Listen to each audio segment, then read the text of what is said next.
Sebuah video yang memperlihatkan jasad wanita diangkut becak viral di media sosial. Dalam video yang beredar, jasad tersebut dibawa oleh dua pria. Seorang pria mengendarai sepeda motor, sedangkan satu lainnya mengendarai becak. Dari video yang tersebar, pria yang mengendarai sepeda motor tampak memakai kaos panjang berwarna hitam, topi, dan menggunakan masker. Sementara kondisi jasad wanita itu terlentang ditutupi selimut berwarna hitam. Peristiwa itu terjadi di Desa Manunggal, Kecamatan Labuhan Deli, Kota Medan, Sumatera Utara, Sabtu, tanggal 4 November tahun 2023. Kepala Dusun 7A Desa Manunggal, Kecamatan Labuhan Deli, Marlina membenarkan terkait kejadian tersebut. Dilansir tribunmedan.com, Marlina mengatakan, peristiwa itu terjadi sekira pukul 11.00 waktu Indonesia Barat. Saat itu, dua pria datang ke pemukiman warga dan hendak meletakkan jasad wanita di sebuah rumah kosong.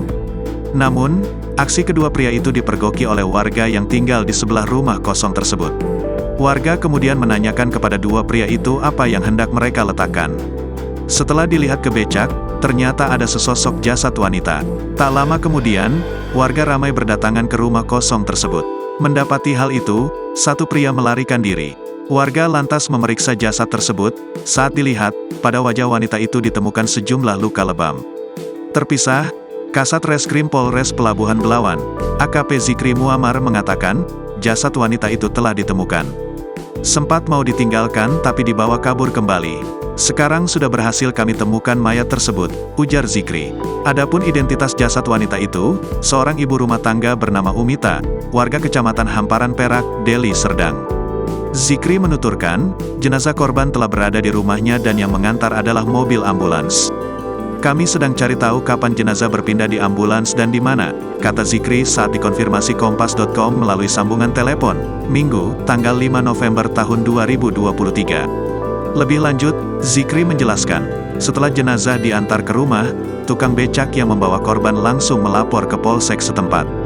Dari keterangan tukang becak itu, ia mengaku hanya disuruh mengantar korban dengan alasan sakit oleh pria yang mengendarai sepeda motor. Tukang becak itu juga mengaku tak mengetahui bahwa wanita tersebut telah meninggal dunia. Pengakuan tukang becak, laki-laki pengendara motor itu minta tolong sama dia diantarkan ke rumah sakit, jelas Zikri. Kendati demikian, Zikri belum menjelaskan lebih lanjut apakah tukang becak itu yang mengantar korban ke ambulans. Saat ini, pihaknya masih menunggu hasil autopsi untuk mengetahui penyebab kematian korban. Di sisi lain, pihaknya kini mengejar pria yang mengendarai sepeda motor saat membawa jenazah. Iya kita cari, lagi lidik, pungkasnya.